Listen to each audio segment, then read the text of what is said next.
Get the hell on with it. This historic holler finally comes late in 1958 from an otherwise cool scientist administrator, Dr. T. Keith Glennon. It sums up perfectly our determination to overcome the humiliating Russian lead in the space race. But it's taken a year of effort to pull ourselves together enough to reach the point of hollering. First, we had to get the facts. That process started late in 1957 in both houses of Congress. I do not believe the facts will invite our people either to a siesta or to a hysteria. The senior senator from Texas, Mr. Lyndon Baines Johnson, chaired a Senate Preparedness Investigating Subcommittee. I believe the facts will inspire Americans to the greatest effort in American history. And this committee seeks only to determine what can be done, what should be done, what must be done now and for the long pull. On January 23, 1958, the committee chairman made his report on the Senate floor. Among other recommendations, it urged creation of a new independent civilian agency to coordinate our space effort and put an end to the chaos of varied councils, committees, pressures, and politics from civilian and military sources alike. In connection with the study of space science and technology, made at my request, the science... On March 26th, President Eisenhower discussed yet another report. This one from Dr. James R. Killian's Science Advisory Committee. For the non-technical reader, this is not science fiction. This is a sober, realistic presentation prepared by leading scientists.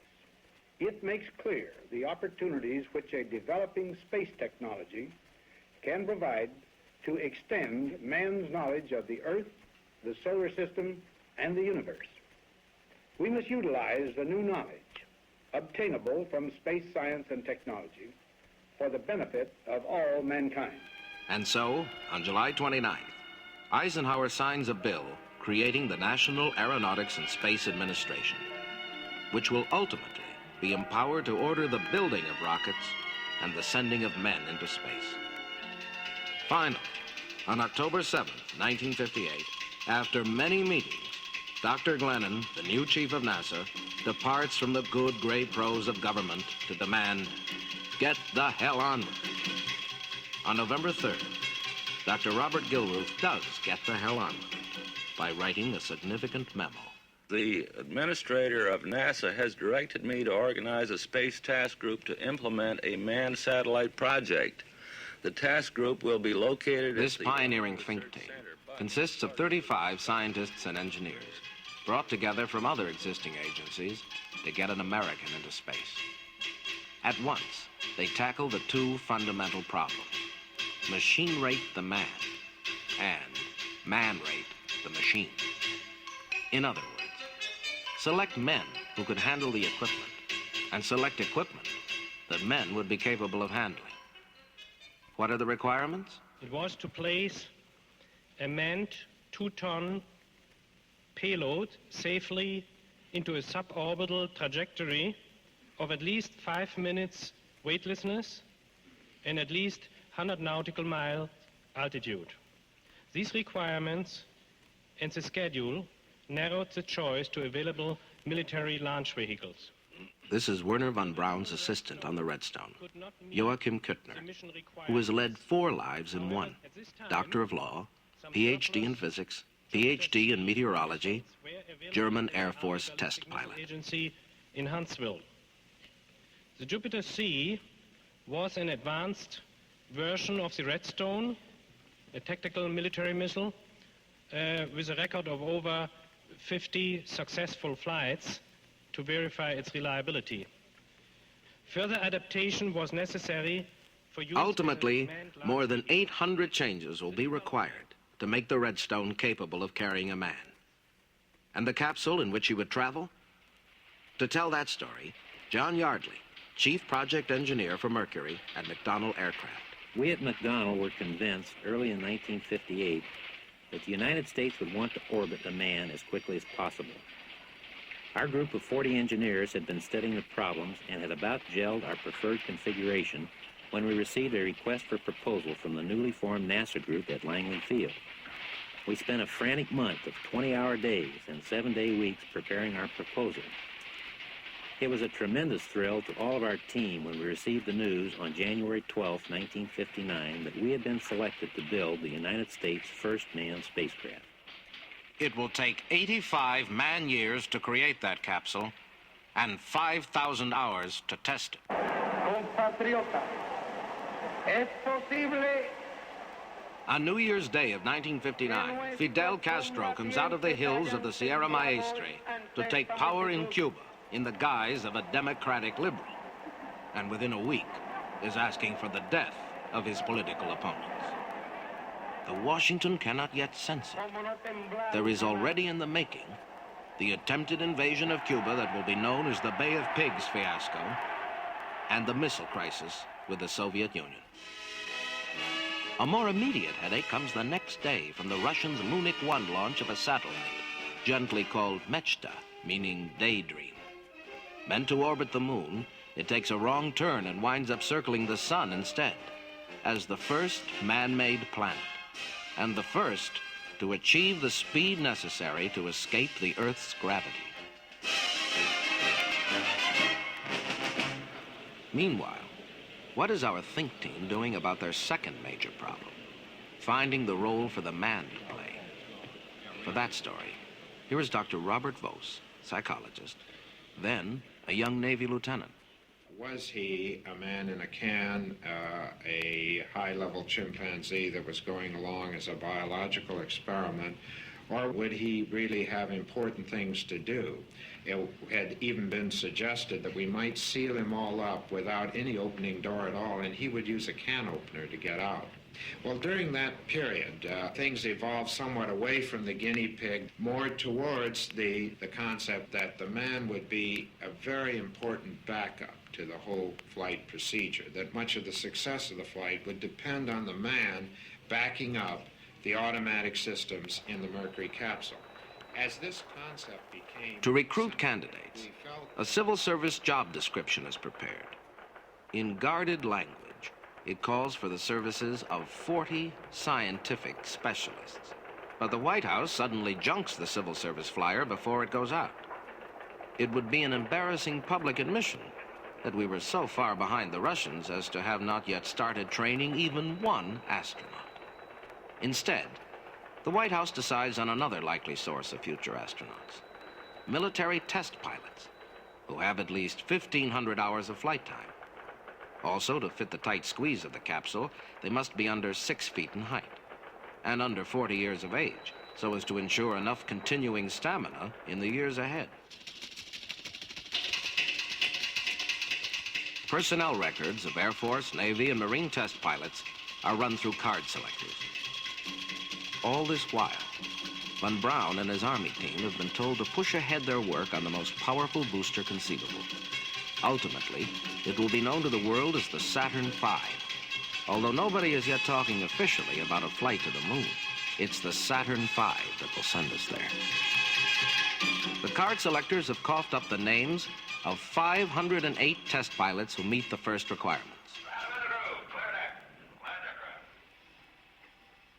The 508 are at work at air bases, out at sea with the fleet, or at desk jobs. Unknown to them, a second-line evaluation is being made the world over through talks with their commanding officers. The Pentagon, working in a hush-hush atmosphere of top secrecy and maximum security, sifts the number of prospects down to 110, who will be called to Washington in 3 separate batches for personal interviews and testing. And for all the Pentagon's extreme precautions, well, as Dr. Vos tells the story, I'd had to make the arrangement to get our Navy records, and we got both the personnel records and the medical records on these individuals, and Bill Augerson and Stan White were looking at the medical records while the rest of us were looking at flight records and so on. And so there was a large cart which had all the records on them from the Navy, and we had that in this room, which was all locked up in the Pentagon. But we went out to lunch one day, and I came back to find all of the records on this cart and the cart missing. And I was appalled, of course, because to lose these records is to lose the people. Those were the prime record that exists in personnel, and if those records are gone, these people just vanish from the earth. And so I went running around the corridors frantically, and luckily came across the cart, which apparently the cleaning woman had pushed out into the hall to get out of the way. If the cart had been lost, with it would have gone 7 of the astronauts who ultimately flew projects Mercury, Gemini, and Apollo. Luck plays its part in another way in selecting who will go on to space and fame. The happenstance of being in the right place at the right time.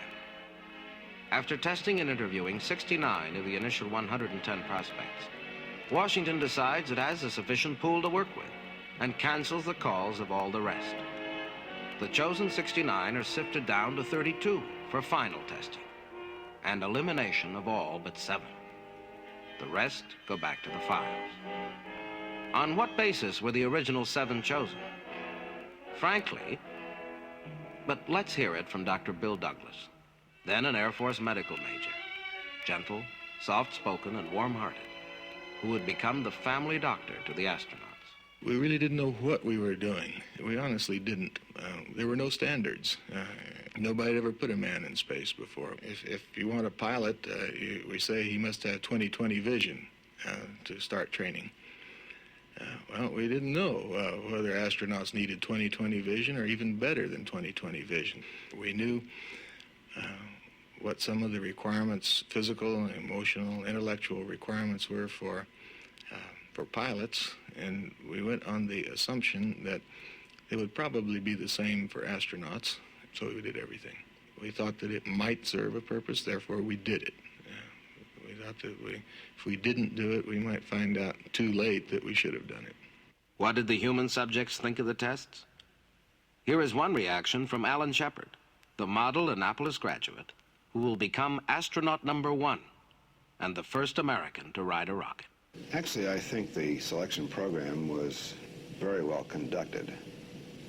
The various tests, of course, were explained to us before we took them. And I think without exception, it was easy to see how they would, in fact, test an individual for the environments that were to be expected. But as it looked to a plain-spoken Air Force captain, Deke Slayton, another of the original 7. Well, it kind of struck me as being idiotic to a certain extent. And it was just a matter of putting up with a bunch of crap that you didn't really believe in. But they wanted you to do it, so we did it. You know, things like putting your feet in a bucket of ice cubes and see how long you can stand it, and so you stick them in there and endure it. That, Dr. Bill Douglas can explain. When you take a pilot and bring him into the laboratory and say, stick your foot in a bucket of ice water, well, he thinks you're some sort of a nut or something, and maybe you are. I don't know. But the purpose of this cold pressor test was to examine and study the reaction of their cardiovascular system.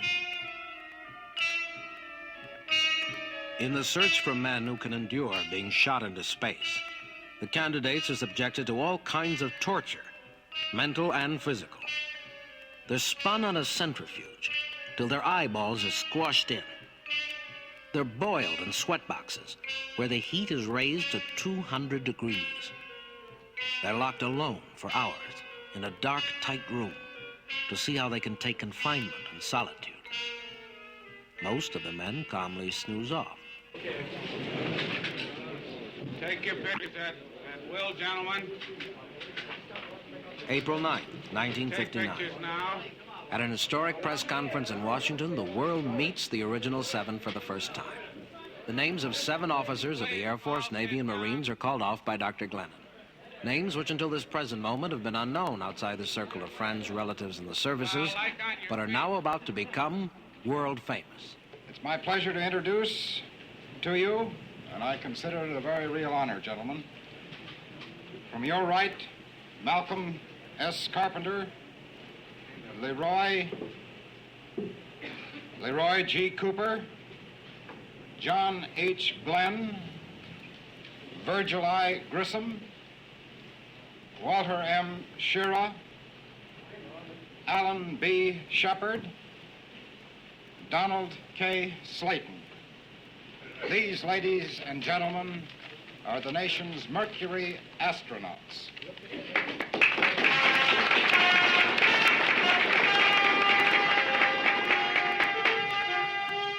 Questions from the press come fast and furious. And when a woman reporter asks which test was the toughest, Glenn, a smiling Marine, tells the lady, "That's a real tough one, and it's rather difficult to pick one because if you figure how many openings there are on the human body and how far you can go in any one of them." You gave it away. Now you answer which one would be the toughest for you. Here in their first public appearance is the group profile of the 7 new astronauts present. They stand between 5'7" and 5'10" and a half. They weigh between 150 and 180 pounds. Their ages run from 32 to 37. All come from small towns or small cities. All are married and have children. All are gifted with the special nerves, stamina, and lightning responses of seasoned test pilots. A charmed public convinces itself that each of the original 7 stands at least 6 feet tall and represents a Superman. In fact, they're only average in height. And they've been chosen not because they're Supermen, but because they possess the best obtainable combination of an immense range of skills and attributes. 2 years and 21 days from now, the first of them will ride a rocket into the upper atmosphere. Until then, they will undergo a course of the most rigorous training that will transform some of the world's best test pilots into a new kind of man, the astronaut.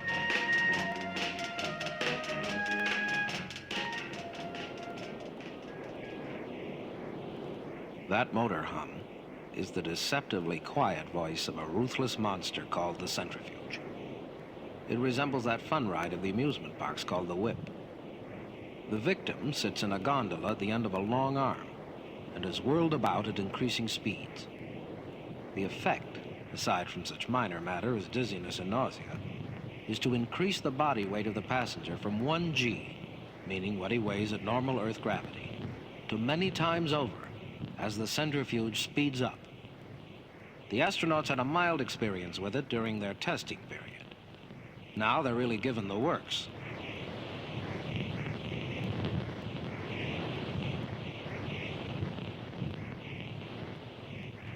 For now, the centrifuge is being used to get the answer to a vitally important question. Can a man endure the force, many, many Gs, which will be brought to bear on his body by a rocket launch and by a capsule re-entry?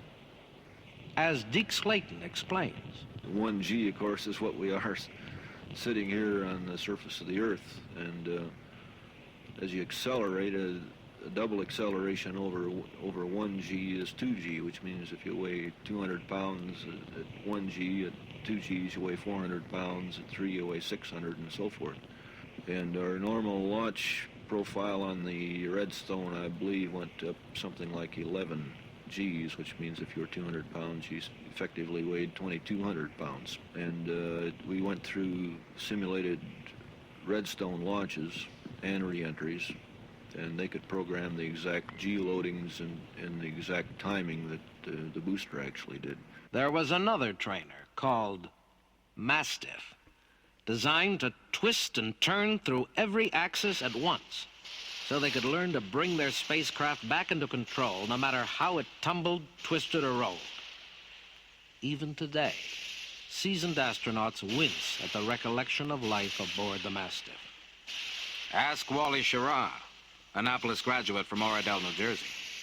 I guess it was best named Mastiff, which sounded like a bulldog tearing away at you, but the machine was designed to give us a feel for high rates. We've never felt anything like it since then. But we did achieve, I think it was 30 RPM in every one of the 3 axes simultaneously, which is a batch. But it was just a case of stopping roll, then pitch, then yaw, whichever. We had to stop roll first, and we all became great fans of the roll gyro at that point. It starts up just by a steady shh, And that crescendo builds as the velocity in that particular axis builds. And the is our controlling, trying to stop it with jet reactions, much similar to the Mercury system. The man who supervised this and other forms of scientific torture was again the gentle Bill Douglas. In the heroic tradition of medical pioneers, the young flight surgeon forced himself to swallow his own bitter prescriptions, made himself go through every grueling procedure invented for the astronauts. Why? In his own words, I wanted to know what my patients, what they were experiencing. Well, if an astronaut steps off the centrifuge and describes his experiences, all the words in the world can't really tell me what he felt, but if I had gone through the same experience on the centrifuge, I would know. He wouldn't have to tell me. They did these things many, many times. I did them once or twice. I learned very, very early, don't compete with them. Participate, but don't compete, because you're lost to start with if you try to compete with people of that caliber. We will learn 10 years later, when the Soviet Union permits NBC to make a television documentary, that the entire cosmonaut testing and training program has been strikingly similar to our own, even to machines like the centrifuge and the Mastiff. Another question raised by the Space Task Group experts, otherwise the think team, can a man function in a weightless condition, where gravity is offset by centrifugal force, where there's no up or down?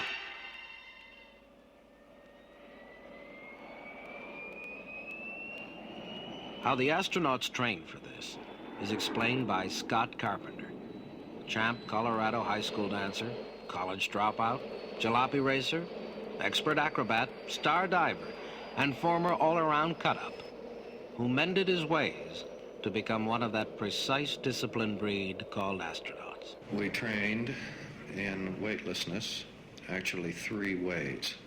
2 involved airplanes. One, a very large airplane in which we could practice floating in midair, as it were. But the only time that you could obtain weightlessness inside this airplane was when the airplane was performing what we call a Keplerian trajectory, or a zoom climb. Actually, the airplane is in a ballistic flight path, like a bullet, and you actually are falling with respect to the Earth inside this airplane. But since the airplane is falling along with you, relatively speaking, you feel no falling sensation. And subjectively, it is the weightless condition. Included in the curriculum for the future spacemen is a course in survival training, with stress on landings at sea, since 2/3 of the Earth's surface is water, making it a 2-to-1 bet that any landing would be wet rather than dry. As Alan Shepard tells it, we made the decision that one could never tell where the spacecraft was going to land anywhere around the world. Obviously, the water landing was the primary target, but nonetheless, spacecraft, or a capsule as it was called in those days, could come down in the desert or jungle, and the pilots had to be ready to survive under these conditions. So therefore, we went through various phases of survival training. The major emphasis was placed on the water survival, how to escape from the spacecraft if it were sinking, how to survive in a raft on the water after the landing. We also trained in the desert and the jungle to give us a complete spectrum of survival training. The equation that I have in mind, let us look, can be written as follows. and the toughest course in the School of Spacemen, it could cause even the smiling Marine to frown. As John Glenn readily admits, it's been quite an across-the-board type scientific education in both our study and the physical things that we have undergone. Probably the most demanding thing has not been the physical aspects of the program, but it is the constant study of the project and of all the scientific information that goes into making up the project. This is the one that is the most time-consuming and demanding of all, and is the one that has really received the least attention. Our galaxy, the sun would be quite far from the center, out here somewhere. there are lectures on astronomy, geophysics, physiology, meteorology, astrophysics, dozens of books and manuals to study, says Dr. Bill Douglas. Although they were They're pilots and, in a sense, engineers, and they had a college training in engineering. They've been away from engineering for a long time. They weren't practicing engineers, and they had to become practicing engineers by just working at night without benefit of instructor or teacher or laboratory.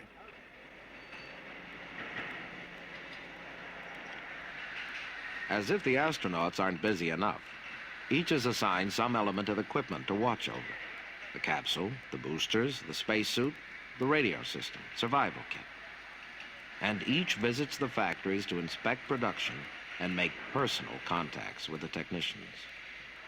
Gus Grissom is not a man of many words, but again and again, as if with a strange premonition of his own death by fire within a few years in a defective Apollo spacecraft, he urges the technicians, do good work. Do good work.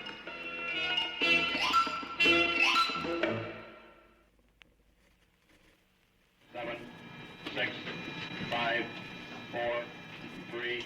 Since 1958, we have been making far-reaching exploratory probes into space with projects like Vanguard, Explorer, Discoverer, and Echo. Russia's efforts have been far fewer, but in 1959, employing brilliant navigational techniques, they hit the moon with Lunik 2, 13 hours after launch. Then a month later, they circled the moon with Lunik 3, which radios back photos of the moon's dark side, never before seen. Our own Pioneer 5 goes on a journey of months toward the planet Venus and sends back messages from 22 million miles out in space, a record for radio communication.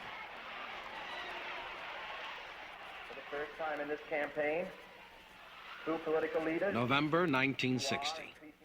John F. Kennedy is elected 35th President of the United States, and he appoints the future Vice President Johnson to watch over our space program.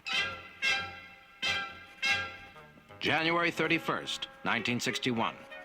After 219 hours of training over a 15-month period, this chimpanzee named Ham is sent on a ride down the Atlantic Space Range, the first living creature to travel in a Mercury capsule. Enduring a force of almost 15 Gs, Ham proves a living creature can ride Mercury and be recovered with no ill effects. April 12, 1961. 10 weeks after we have proudly sent a chimp on a suborbital ride, the Kremlin announces it has put the first man into orbit, Major Yuri Gagarin, who has circled the Earth once in 108 minutes aboard a Vostok. Gagarin, the Russian press reports, enjoyed his flight immensely and was ecstatic over how beautiful the Earth looked from orbit. He gets an immense reception in Moscow, Chairman Khrushchev presiding.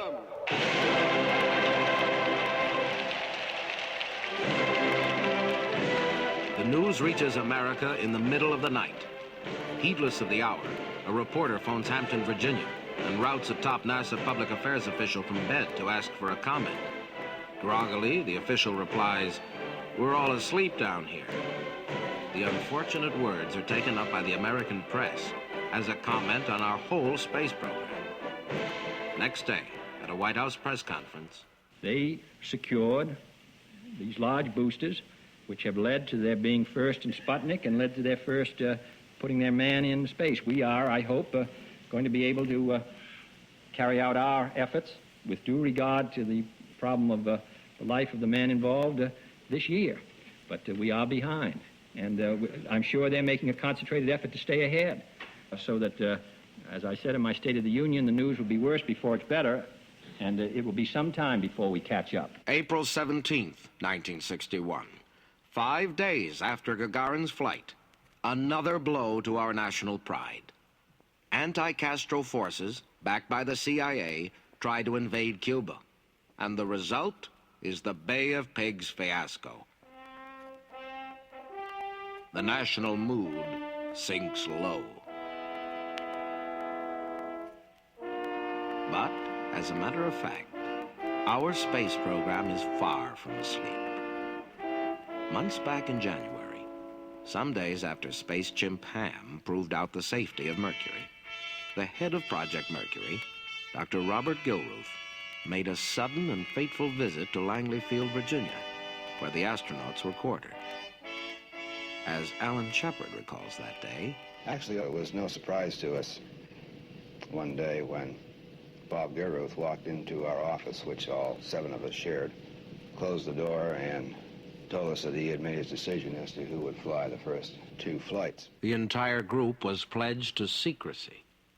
Not until a month later, at a press conference on February 22nd, 1961, is there a public announcement. I have just made one of the most difficult decisions of my life. From among 7 of the most dedicated, intelligent, and strongly motivated men I have ever met, who are almost identical in talent and experience, I have chosen a team of pilots who will make the first 2 manned flights for Project Mercury. And even now, Gilruth withholds the name of who will be the first man, in case of some unforeseen change. After one more unmanned test, May 2nd is picked as the date for our first manned launch. At Cape Canaveral, an unidentified man in a silver spacesuit waits to board the van that will take him to the launch site. Who is he? Bad weather, after a long wait, scrubs the flight and betrays the identity of astronaut number 1. As the scrub is announced, and a dejected pilot turns from the door, he proves to be Lieutenant Commander Alan Shepard. Why Shepard from among 7, all rigidly tested and equally trained? What was the factor that made him choice number 1? Some instinct on Gilruth's part? A mere hunch? Or some microscopic element in his makeup that only Gilruth could see, and not even he could put into words?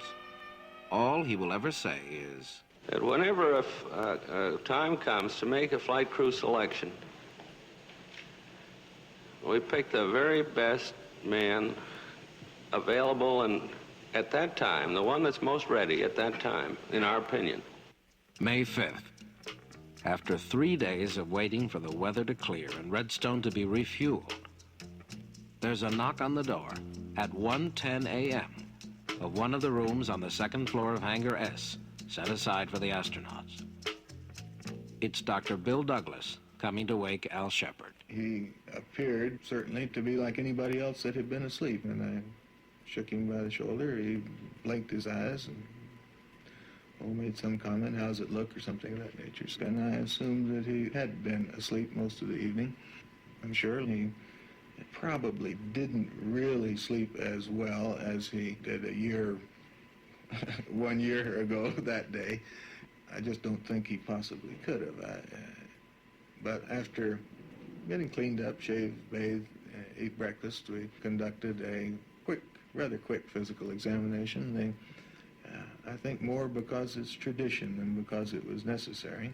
I knew Al was perfectly well and healthy. If I just patted him on the back and said, go get dressed, after the flight was all over, somebody would have said, you mean you didn't even take his blood pressure?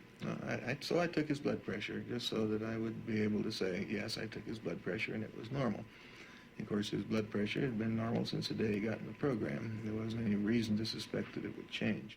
Yeah, second platform. A host of other men have not slept at all this night. Men in the uniforms of Army, Navy, Air Force. Men in casual Florida civvies. Men in coveralls stamped with the company names of contractors whose complex and delicate products are now, for the first time, to take a human being up for a ride on a rocket. McDonnell, Chrysler, Bendix, Pan American. For almost 5 hours by now, these men have been at work in stark concrete blockhouses near the launch pad in the sea sands of Cape Canaveral. Stationed before banks of dials and signal lights that flash green for OK and red for malfunction, the crews check out hundreds of details in the mechanism and functioning of the white 80-foot firecracker into which have gone the dreams of half a century. Shepard, invited to name his flight, has dubbed it Freedom 7. Freedom, an answer to the politics of our space rival. 7, and for the official number of the spacecraft.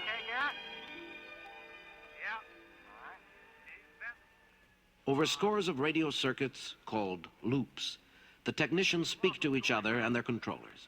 each reporting on the workings of some part of the entire system. The name of this checkup process is countdown, and it's already entering most of the languages of man.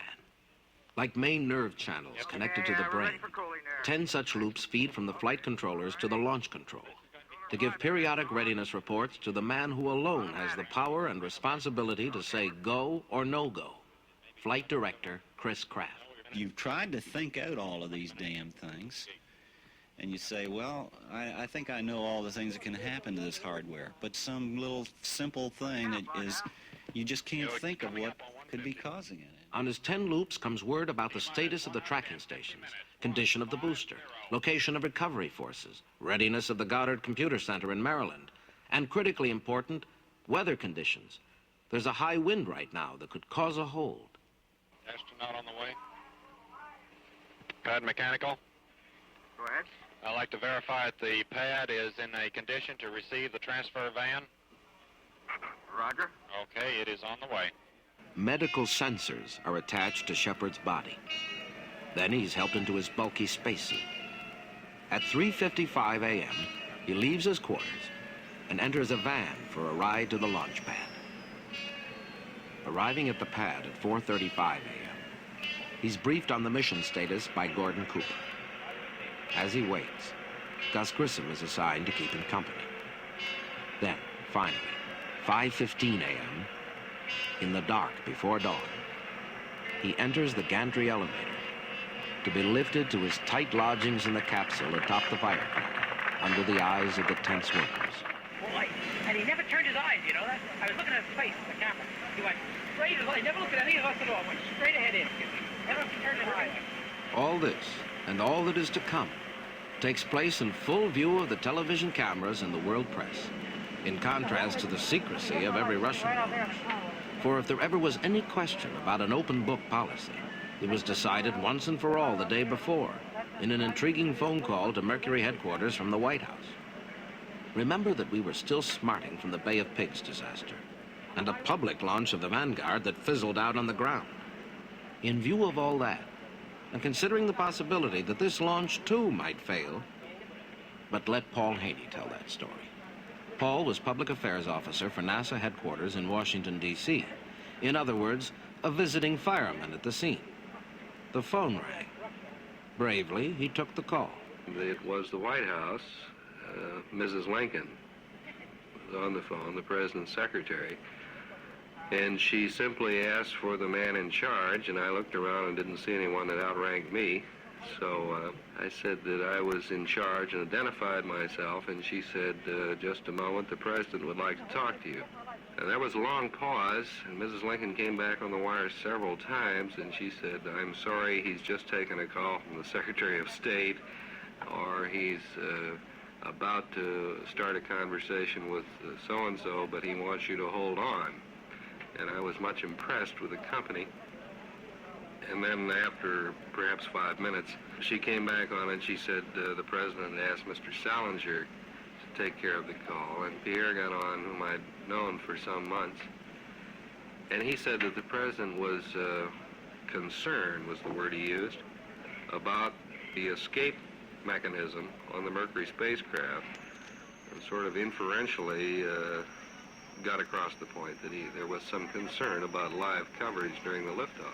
Haney reassures Salinger there'll be no trouble with the escape tower, and there's no reason to avoid the live coverage. The countdown proceeds smoothly, except for one moment, when a technician fails to consider that the ears of history are listening. I can't hear you on this goddamn. Hear you on this phone. Hey, what's your language? We're being recorded every place. T-minus 140 minutes. 140. Hundreds of miles to the southeast, a U.S. Navy recovery fleet has been deployed down the Atlantic Missile Range and is waiting to catch a man out of the sky. In position are 1 aircraft carrier, 8 destroyers, 1 radar tracking ship, and several Marine helicopter units. 8 stories above Cape Canaveral, a man in a silver suit waits 4 hours in the close-fitted confines of a capsule. He went to sleep last night as an obscure 37-year-old trainee in a lagging space program. Now, he's about to enter history as a hero if he makes it. the sad footnote if he does not. Non-operational personnel on the pad, please clear at this time. All non-operational personnel on the pad, please clear at this time. He is himself a member of the launch team. He has plenty to discuss and plenty to do, but also a certain amount of time to reflect on what is ahead. As it will be put later in a classic gag of unknown origin that will circulate the world. Do you realize that guy is sitting on top of 10,000 parts, each made by the lowest bidder? Also, there's a whole body of wry humor that has become a password among the original 7 during the last year of training. It centers on an invented character, Jose Jimenez, the reluctant astronaut. My name, Jose Jimenez. I am the chief astronaut with the United States in the planet. But my name, Jose Jimenez. Jose Jimenez was created on television and in a record album by a noted comedy writer and performer, Bill Dana. Very uncomfortable. Here is Jose being interviewed by a reporter. I've been noticing this, Mr. Jimenez. What is this called? A crash helmet? Oh, I hope not.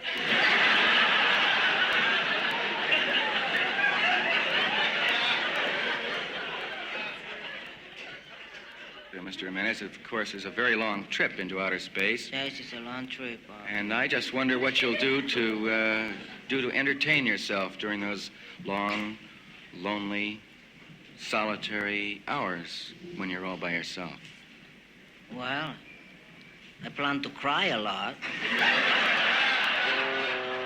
It was Al Shepard among the original 7 who discovered the recording.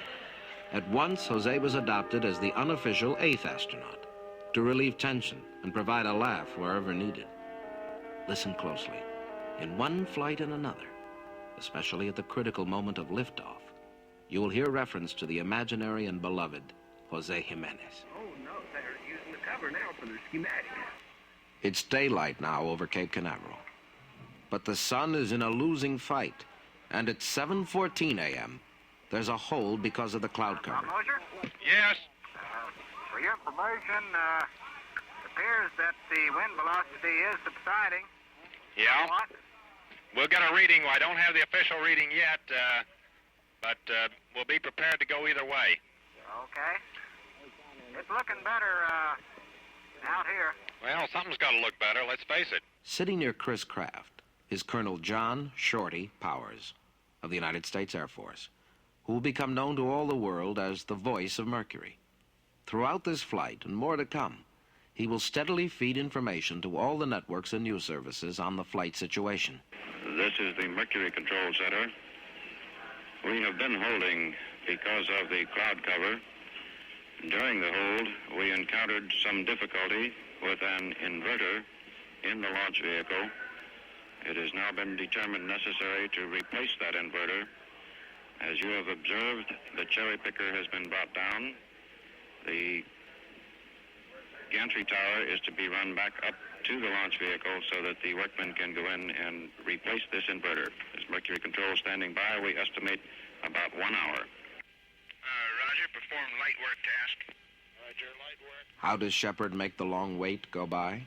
It really, a hold becomes a period of check and recheck, just to be sure that nothing has been overlooked. So for the most part, the holds which we have had have not been moments of complete idleness. I think during these holds that one is always anxious for the countdown to continue, because you must remember that all of us who have gone through the process of making space flights have trained for a minimum of 2 years, in some cases more, for this particular moment. And there is a definite anxiety, desire to press ahead, to get on with the job for which one is trained for such a long period. Okay, ready to resume the count? Roger, ready to resume the count, Al Shepard is not alone. At their various posts, his 6 fellow astronauts share the strain and tension. Gordon Cooper in the blockhouse near the launching pad, checking the weather downrange. Deke Slayton at the console inside Mercury Control, where he is to do most of the talking to Shepard during flight. John Glenn checking out the capsule and standing by as backup pilot. Gus Grissom, now a passive spectator. Wally Schirra and Scott Carpenter circling the area, and 2 jet fighters ready to chase and photograph the rocket after liftoff. Finally, 10 seconds before 9:34 a.m., Deke Slayton starts the final countdown. His voice smooth, even, mechanical. 3, 2, 1, 0. Ignition. Liftoff. Liftoff. Through the rush and roar come the reassuring words of Al Shepard talking from the capsule. Roger, liftoff and the clock has started. And from Deke Slayton, okay, Jose. And more significant, those words from the cabin. The clock has started. The clock in the capsule that starts at liftoff. The clock in Freedom 7 that is now ticking off history. The phrase will become standard for all future liftoffs. And the clock has started. Already, the 2 jet fighters, piloted by friends Schirra and Carpenter, have darted away to approach the rocket and photograph it. Wally at ground level, Scott at 31,000 feet. This is Freedom 7. The fuel is go, 1.2 G. Cabin at 14 PSI. Oxygen is go. Cabin pressure is holding at 5.5. Cabin holding at 5.5. Okay, it's a lot smoother now, a lot smoother. For all of Shepard's New Hampshire cool, his voice betrays his excitement as the curve of his flight carries him at more than 5,100 miles an hour to a high of 116.5 miles above the Earth, eastward along the Atlantic missile range. Manual pitch. He's going to hand control movements now. Switching to manual control of the pitch attitude. Pitch is okay. Pitch control A-OK. Switching to manual yaw. Manual yaw. Switching to manual yaw. Medical monitor reports everything A-OK in the cockpit. Roger, 3 OK. Yaw is okay. Switching manual roll. Shepard proves himself more than a merely passive man in the can, which was the limit of Gagarin's role on his flight. Roll is okay. Roll okay, let's go to it. On the periscope, what a beautiful view. Pilot reports all systems in the cockpit A-OK and operating properly. A-OK, an old telegrapher's term, which Powers now introduces into the manned space program. He will use it 10 times on this flight, and Shepard himself, never. Pilot reports assuming retro attitude, initiating retro fire sequence. Retro 1. Very smooth. Retro 2. Retro 3.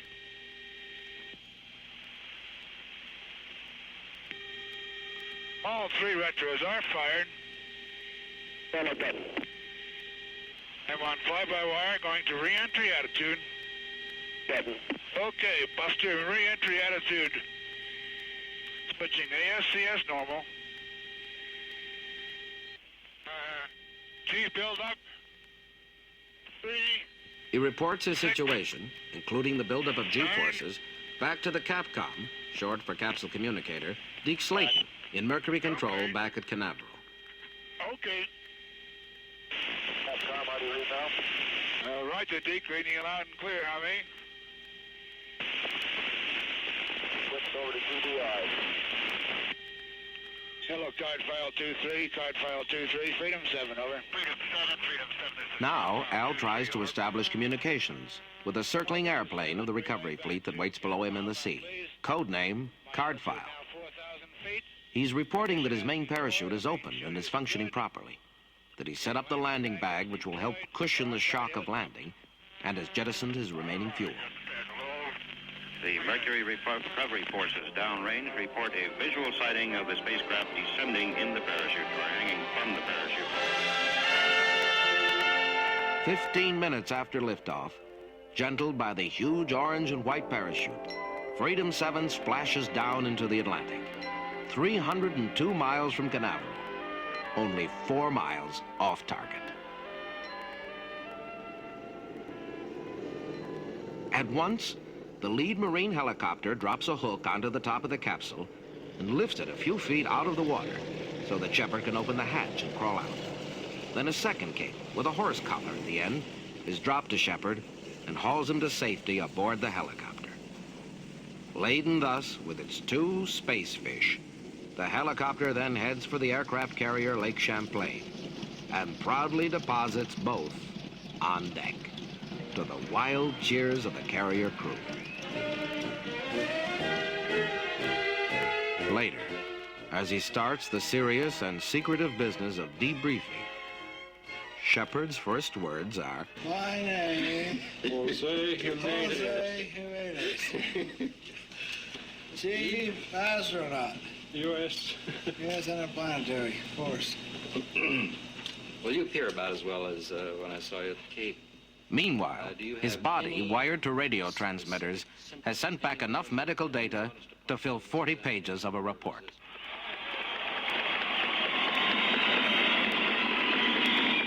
Washington gives Shepard a hero's welcome. True that his 15-minute suborbital ride was a small project compared with Gagarin's flight. But Shepard has proved beautifully what he was designated to prove, that we could rocket a man off the Earth and bring him back safe and well, that the entire Mercury flight system was workable and effective. In short, the 2 fundamental goals outlined 3 years before by the think team of the Space Task Group have been achieved. We've succeeded in man-rating the machine and machine-rating the man. Therefore, I want to again express my congratulations to Alan Shepard. We're as the crowning reward, very proud of him. Al stands in the Rose Garden of the White House to receive the Distinguished Service Medal that the President, in his boyish eagerness, drops to the lawn while moving to pin it on Shepard. Space Committee, who are with us today, and this decoration, which has gone from the ground up here.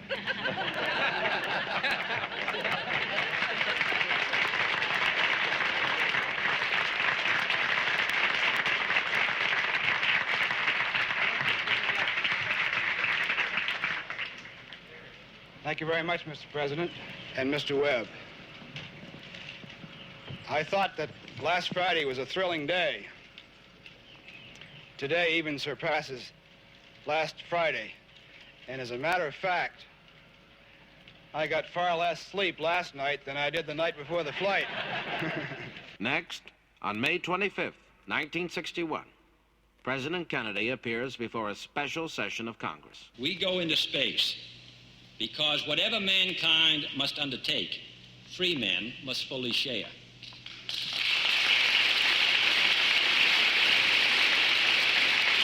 I therefore ask the Congress, above and beyond the increases I have earlier requested for space activities, to provide the funds which are needed to meet the following national goals. First, I believe that this nation should commit itself to achieving the goal, before this decade is out, of landing a man on the moon and returning him safely to the Earth. No single space project in this period will be more impressive to mankind or more important for the long-range exploration of space, and none will be so difficult or expensive to accomplish. Thus, only 20 days after Shepard's flight, we raise our sights in the space program, and Congress gives its hearty approval. For some time, we've had the Apollo program in the works. It was intended only to circle the moon. Now the objective of Apollo is vastly expanded to achieve President Kennedy's goal. The dream of the ages has become an official government project. Echoing Tsiolkovsky's historic declaration, the Earth is the cradle of the mind, but one cannot live forever in a cradle. To set foot on the soil of the asteroids, to lift by hand a rock from the moon.